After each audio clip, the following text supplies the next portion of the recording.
हमारे पास यदि भावनाएं हैं तो वे भावनाएं हमारे जीवन को उस ऊंचाई तक ले जा सकती हैं। एक ऐसी भावना जिसमें अपने कल्याण के साथ साथ प्राणी मात्र के कल्याण का विचार हो, जिसमें ज्ञान, दर्शन, श्रद्धा, तपस्या इन सब के प्रति विनय हो। एक ऐसी भावना जिसमें कि हम अपने जीवन को निरंतर अच्छा बनाते चले जाएं, ऐसा ज्ञान, ऐसी समझ और अपनी उस आत्म संपदा को हम प्राप्त कर सकें, एक ऐसा प्रयत्न। आज इन दो बातों पर हम और विचार करते हैं कि एक ऐसी समझ हमें प्राप्त हो जिससे कि हम अपनी आत्म संपदा को प्राप्त कर सकें। अपनी सुधि भूल आप दुख उपायो, ज्यों सुख नभ चाल विसरी नलनी लटकायो। हमारे इस संसार में दुख पाने का कारण एक ही है कि हमने अपनी उस आत्म संपदा को, अपने उस आत्म स्वरूप को विस्मृत कर दिया है। हम एक ऐसी समझ अपने भीतर पैदा करना चाहते हैं जिससे कि हमें अपने उस आत्म स्वरूप के प्रति, उसकी प्राप्ति के प्रति एक लगन उत्पन्न हो सके। तोते को पकड़ने के लिए शिकारी एक वृक्ष से दूसरे वृक्ष तक एक रस्सी खींच के बांध देता है और उसमें 3 तागे उमेट करके बांधता है और छोटी छोटी सी लकड़ियां उनके बीच में फंसा देता है। नीचे दाने बिछाता है। तोता सोचता है कि मैं दाने खाऊं और खा करके उड़ूं तो सुरक्षा के लिए मेरे पास ये रस्सी भी है, फट से उस पे जाके बैठ जाऊंगा। और वो ऐसा ही करता है और जैसे ही उस रस्सी में फंसी हुई लकड़ी पर बैठता है, वो लकड़ी उसके भार से पलट जाती है। वो लगाई इसीलिए थी और जैसे ही वो पलटती है तो जोर से वो अपने पैरों से उस लकड़ी को पकड़ लेता है और उलट जाता है। अब उल्टा टंगा हुआ है वो उस पर। ज्यों सुख नभ चाल विसरी नलनी लटकायो। उन क्षणों में वह भूल जाता है कि पंख खोलकर वो आकाश में उड़ने की सामर्थ्य रखता है। वो भूल जाता है। वो सोचता है कि अब मैं पकड़ा गया, अब तो मेरे प्राण बचने वाले नहीं हैं। उस अपने स्वभाव को भूलने की वजह से वह संसार में बंध गया। हम सबके साथ भी यही हुआ कि अपनी सुध भूली आप। हमने अपने स्वरूप को भुला करके यो स्वात्मानम पश्यति सा पंडिता, जो अपने आत्मा को जानता, देखता और अनुभव करता है, वास्तव में वो पंडित है। हम सबके पास जो ज्ञान है वह ज्ञान तो हमारे संसार बढ़ाने में मदद करता है। हमें वो ज्ञान हासिल करना चाहिए जो हमें संसार से पार होने में मदद कर सके। एक ऐसी समझ हमारे भीतर उत्पन्न हो जाए ताकि हम उस अपने आत्म स्वरूप को पहचानने के लिए ज्ञान हासिल कर सकें। नीर छीर विवेक करने की हमारे भीतर समझ उत्पन्न हो जाए, हंस के समान। उस ज्ञान को प्राप्त करने की भावना भारे अपन, वो अभीक्ष्ण ज्ञानोपयोग संवेगौ। तीर्थंकर जैसी ऊंचाई पाने के लिए निरंतर अपने आत्म कल्याण की विद्या हासिल करने का प्रयत्न, अभीक्ष्ण, टू कंटिन्यू। संवेग भी और ज्ञान भी, दोनों अभीक्ष्ण अगर हो, मैं निरंतर एक ऐसी समझ अपने भीतर उत्पन्न करूं जो मुझे मेरे आत्म स्वरूप की तरफ ले जाए और मैं इस संसार से बच सकूं और अपनी उस आत्म संपदा को प्राप्त कर सकूं। यही है संवेग, धर्म के प्रति रुचि होना, अपने आत्म स्वरूप को जानना, वास्तविक ज्ञान, और धर्म के प्रति और धर्मात्मा के प्रति रुचि होना, ये संवेग। ये दोनों ही अभीक्ष्ण शब्द लगा करके निरंतरता के लिए कहा गया है, एक क्षण के लिए नहीं। निरंतर ये विचार, निरंतर ये भावना मेरे भीतर बनी रहे। उस ज्ञान की प्राप्ति के लिए हम क्या उपाय करें? हंस से हम सीख लें। हंस के साथ पास तीनों क्षमताएं हैं। चाहे तो वो आकाश में उड़ने का आनंद ले सकता है, पानी में तैरने का आनंद ले सकता है। जमीन पर हंस की चाल तो सबसे प्रशस्त मानी गई। वह जमीन पर भी ठीक चलना जानता है, अत्यंत प्रशस्त रूप से चलता है। तो वो तीनों चीजों में माहिर है। हमारे पास भी तीनों चीजें हैं, शरीर है, मन है और हमारी अपनी चेतना है। चेतना तो आकाश की तरह है। अगर हम अपनी उस चेतना को विकसित कर लेवें तो आकाश में उड़ने का जो आनंद मिलता है हंस को, वही आनंद हम प्राप्त कर सकते हैं। शरीर हमारा पृथ्वी के समान है। अभी हम पृथ्वी पर भी ठीक से चलना नहीं सीखे, अर्थात हम शरीर में रह करके भी शरीर से मुक्त होने की विद्या नहीं सीखे, तब फिर हमें हंस से ये विद्या भी सीखनी चाहिए कि जमीन पर भी चलते हैं तो ऐसे कि लोग देख करके चकित रह जाएं। इस देह में रहकर के ऐसे जीते हैं कि लोग चकित हो जाएं देख करके कि भाई ऐसा तो कोई विरला ही हमने देखा कि देह में रहकर भी मानो देह से पार होकर के जीता है। और पानी क्या है? मन है, उतना ही तरल है। तो जैसे हंस पानी में भी ठीक से तैरना जानता है, ऐसे ही मन में भी हमारे उठने वाले शुभ अशुभ विचारों में हम डूबे ना, तैरते रहें। चाहे तो हम एक हंस से भी ये तीनों विद्याएं अपने जीवन के लिए सीख सकते हैं। शरीर में ऐसे रहें कि शरीर से अनासक्त, मन में ऐसे रहें कि उठने वाले शुभ अशुभ विचारों में डूबे नहीं, और चेतना इतनी समृद्ध हो कि वो मन और शरीर इनकी ग्रिप में न रहे, उनसे ऊपर ही रहे। क्या आने वाले समयों में हम ऐसा कोई प्रयत्न करेंगे कि शरीर में रहते हुए भी हम अनासक्त होकर के रह सकें, सुख दुख के बीच भी हम समता रख सकें, और हमारी चेतना के विकास के लिए हम निरंतर प्रयत्नशील रहें, उसके आनंद को ही सबसे अच्छा आनंद माने। हम तो शरीर और मन के आनंद में ही खोए रहते हैं। कभी शरीर और मन से ऊपर भी कोई आनंद हो सकता है चेतना का, उसको भी प्राप्त करने के लिए कभी थोड़ा समय निकालें। ये जो अक्षर ज्ञान है वह इसमें माध्यम बन सकता है।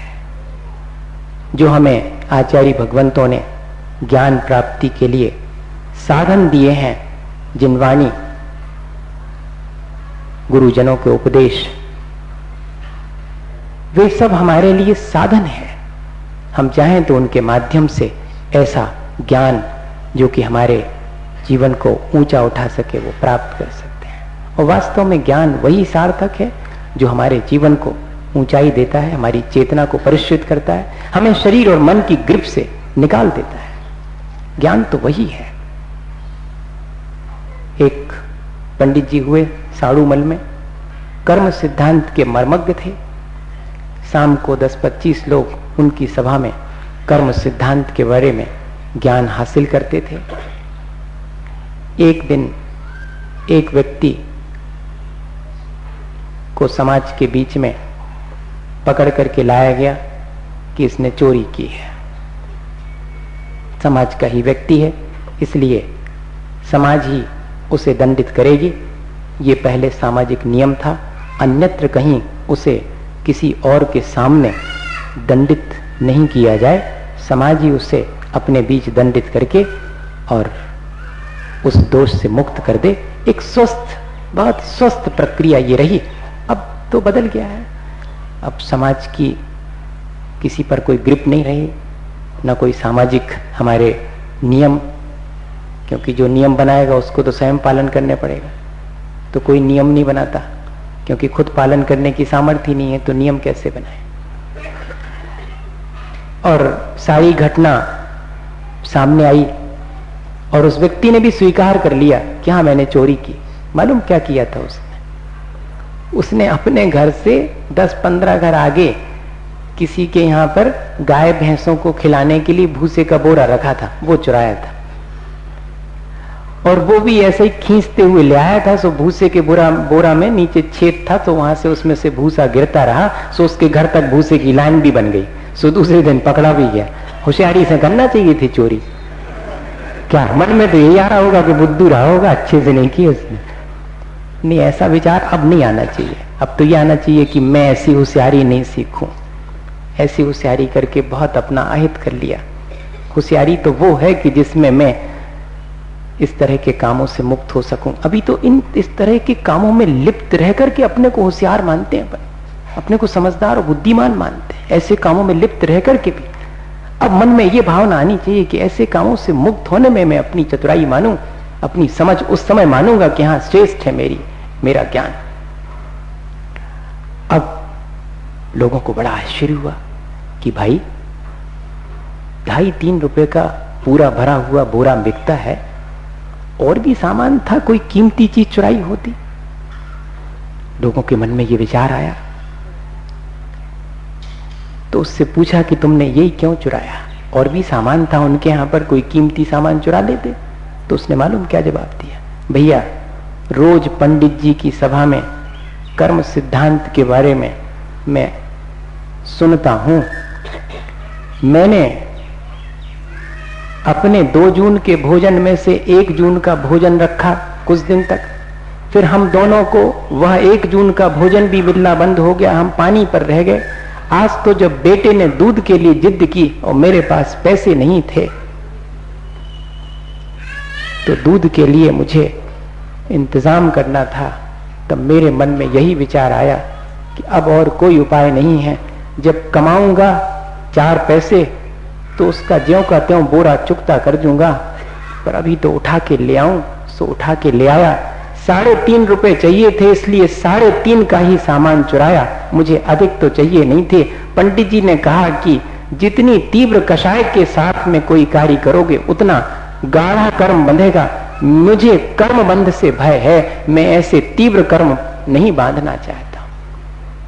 कर्म सिद्धांत पड़ा हुआ जीवन में आ भी गया उसके, और हम कितना ज्यादा जानते हैं। अभी कई अभ्यास करने वाले होंगे जो 8 कर्मों का, किस कर्म का कहां तक उदय है, कहां तक बंद है, कितनी सत्ता कहां तक है, ये सब राई रत्ती जानते होंगे, लेकिन फिर भी राग द्वेष में कमी नहीं आती है। तो वो ज्ञान हमारे जीवन को ऊंचा नहीं उठा पाएगा। भैया, मेरे कहने का आशय सिर्फ इतना है, हम निरंतर एक ऐसा ज्ञान हासिल करें जो हमें हमारे जीवन को ऊंचा उठाने में कारण बने, हमारी आत्म संपदा हमें दिला सके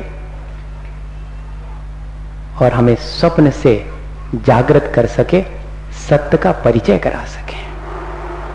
स्वप्न और जागृति दोनों ही हमारे जीवन में हैं। कैसे? रात में सो जाते हैं, उसको हम स्वप्न मानते हैं, सुबह जाग जाते हैं, उसे हम जागृति मानते हैं। नहीं, ये तो सभी जीव के साथ है। वास्तव में स्वप्न क्या है? ये संसार, और इस संसार में मेरा राग द्वेष, यह स्वप्नवत ही है। जागृति तो तब है जब मेरे भीतर वीतराग भाव जागृत हो, वो जागृति है। वरना तो यहां चाहे आंख खुली हो और चाहे आंख मुंदी हो, सब कुछ स्वप्नवत ही है। यानी जिसे प्राप्त करने की इच्छा तो होती है, पर जो प्राप्त नहीं होता वही तो स्वप्न है। मैं कितनी चीजों को प्राप्त करने की इच्छा करता हूं, कहां प्राप्त होती हैं? कुछ चीजों का संयोग होता है, लेकिन संयोग होते होते और वियोग की पीड़ा सहन करना पड़ती है। तो ये स्वप्न ही तो है। जैसे सपने में मूरख राजपद पायो, उठ मूरख रुदन मचायो, वही स्थिति हमारी होती है। कुछ प्राप्त होता है और फिर वह भी स्वप्नवत, जैसे नींद खुलने पर जो जो रात में देखा था वो सब सुबह हाथ कुछ नहीं आता। सारी रात जमीन पर लेटे लेटे और हम स्वप्न देखते रहें कि किसी महल में राजसी ठाट बाट के साथ गद्दी पर सोए हुए हैं, और सुबह अगर नींद खुल जावे तो कहां राजपाट है और कहां गद्दी है, वही टाट है और वही जमीन है। क्या मिला? स्वप्न से प्राप्त नहीं होता। स्वप्न से प्राप्ति का भ्रम और आश्वासन अवश्य होता है। ऐसे स्वप्न को मैं तोड़ सकूं, ऐसा ज्ञान मैं हासिल कर लूं, मैं जागृत हो जाऊं एक बार इस तरह से कि ये सारी चीजें स्वप्नवत मालूम पड़ने लगे, ताकि मुझे फिर ये आसक्त न करें। स्वप्न टूट जाने पर जैसे हंसी आती है, ऐसे ही इन संसार के संयोग वियोग को देख करके मैं और प्रसन्न ही बना रहूं, संयोग में ज्यादा हर्ष ना करूं, वियोग में विषाद ना करूं।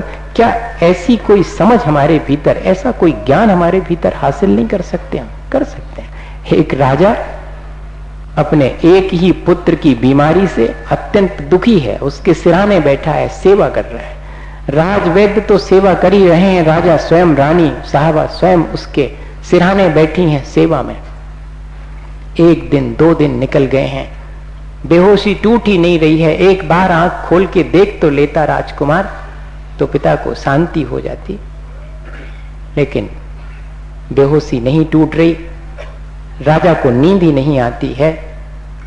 तीसरे दिन अचानक राजकुमार की आंख खुलती है और वो पानी मांगता है। सब में प्रसन्नता की लहर दौड़ जाती है कि राजकुमार ने आंख खोली है, पानी मांगा है, अब तो स्वस्थ हो जाएगा। रानी साहबा भी राजा को कहती हैं कि 3 दिन से तुम्हारी आंख भी नहीं लगी, अब तो राजकुमार ठीक है, थोड़ा विश्राम कर लो, यहीं बैठे बैठे ही सही, मैं हूं अभी, मैं देख रही हूं, मैं संभाल लूंगे।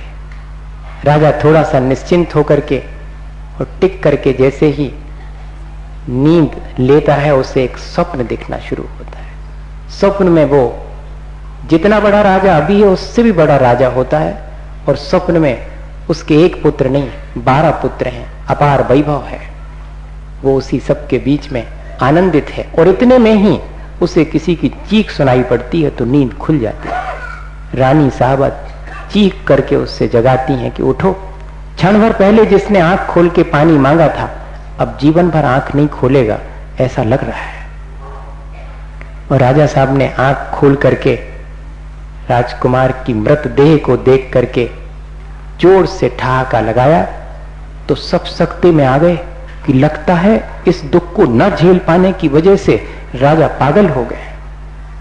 तो सबने हिलाया, समझाया कि क्या करते हो आप, हंस रहे हो, रोने का अवसर है। उसने कहा कि नहीं, अब समझ में आया कि वास्तविकता क्या है। वो जो सपने में 12 पुत्र थे, अपार वैभव था, जो तुम्हारे चीखने से नींद खुलने पर टूट गया, उसके लिए रो, या कि एक जो ये सामने है जिसका कि मरण हो गया उसके लिए रहूं? अब किसी के लिए नहीं रहूंगा, अब मैं अपनी प्रसन्नता को निरंतर बनाए रखूंगा। अब मुझे ये समझ पैदा हो गई है कि यहां तो खुली आंख हो चाहे बंद आंख हो, सारी चीज स्वप्नवत ही है, मिलती मिलती मालूम पड़ती है, लेकिन अगले क्षण ही वियोग को प्राप्त हो जाती। ये वास्तविकता का बोध हम चाहें तो कर सकते हैं। रोज रोज ऐसा अभ्यास करने पर होगा, ऐसा नहीं है कि नहीं होगा। किसी विरले को होता होगा या कोई ऊपर से ऐसे ही टपकता होगा जिसको होता होगा, नहीं, हम और आप सबके भीतर ऐसी सामर्थ्य है। बस इतना है कि पुरुषार्थ जिस दिन हम अपना जागृत कर लें, उस दिन हम आसानी से उस चीज को प्राप्त कर सकते हैं। अपनी उस आत्म संपदा को हम सहज रूप से प्राप्त कर सकते हैं। लेकिन उसे प्राप्त करने के लिए जरूरी है कि जो भी हम ज्ञान हासिल करें वो श्रद्धा पूर्वक करें और अपने आचरण को परिवर्तित करने की दृष्टि से करें। बस 4 बातें जाने, 40 ना भी जाने, लेकिन 4 बातें भी वो जाने जिससे कि मेरा कल्याण हो सके, प्राणी मात्र का कल्याण हो सके। वो जानकारी ही श्रेष्ठ है। और अत्यंत श्रद्धा पूर्वक जो ज्ञान प्राप्त किया जाता है वही जानकारी, वही समझ हमारे जीवन को आगे बढ़ाती, क्योंकि श्रद्धा ज्ञान के साथ आने वाले अहंकार को तोड़ देती है। अगर अकेला ज्ञान होगा तो अहंकार के बिना नहीं रह सकता, और अगर श्रद्धा पूर्वक ज्ञान हासिल किया जाएगा तो अहंकार आएगा नहीं। और साथ में अगर श्रद्धा पूर्वक ज्ञान हासिल किया होगा तो जीवन को परिवर्तित किए बिना नहीं रहेगा। ये कसौटी है इस बात की। हम लोग अपने उस ज्ञान को इस कसौटी पर कस करके देखें, कितना तो हम ज्ञान हासिल करते हैं, कितना तो पढ़ते लिखते हैं, कितनी बातें सुनते हैं, जानते हैं, लेकिन कसौटी पे कस के देखें कि अगर मैंने श्रद्धा के साथ इन चीजों को हासिल किया है तो ये मेरे जीवन को परिवर्तित जरूर करेंगे। महाराज कह रहे थे कि कोई हमारी बात नहीं मानता, पर मैंने पिछले दिनों में ये देखा है कि जिन्होंने बात मानी है उन्होंने अपने जीवन को बदलने पर ही बात मानी है। बात तो सब मानते हैं, लेकिन जीवन बदल करके बात को मानना, युधिष्ठिर की तरह, उसमें तो कुछ ही लोग पास हो पाते हैं, पर हुए हैं लोग पास। मैं बिल्कुल भी निराश नहीं हूं। मैं इस आशा और विश्वास से भर करके जाऊंगा, आचार्य महाराज की आज्ञा के अनुरूप, उनके आदेश के अनुसार जाऊंगा, लेकिन इस आशा और विश्वास से भर के जाऊंगा, जब भी जाऊंगा, कि लोग मेरी कही हुई बात को आज नहीं तो कल नहीं तो इस जीवन के अंत क्षणों में भी अगर याद आ जाएगी तो अपने जीवन को परिवर्तित करने में देर नहीं करेंगे। हमारे अपने जीवन में ये सब बातें हमारे जीवन को परिवर्तित करने के लिए हैं। हमारे अपने संस्कारों की प्रबलता इतनी ज्यादा है कि हम उन्हें सहसा तोड़ नहीं पाते, पर तोड़ने की भावना अगर आ जाए उन खोटे संस्कारों को तो कोई नहीं रोक सकता। फिर ये समझ, ये ज्ञान हमारे उन खोटे संस्कारों को तोड़कर हमारे भीतर श्रेष्ठ संस्कार लाने में कारण बनेगी। हमारे और दूसरे के कल्याण में हमारा ज्ञान कारण बनने लगेगा। एक छोटी सी घटना कहूं, और हमारे जीवन में आज हमने दो बातें सीख ली कि अब जो भी समझ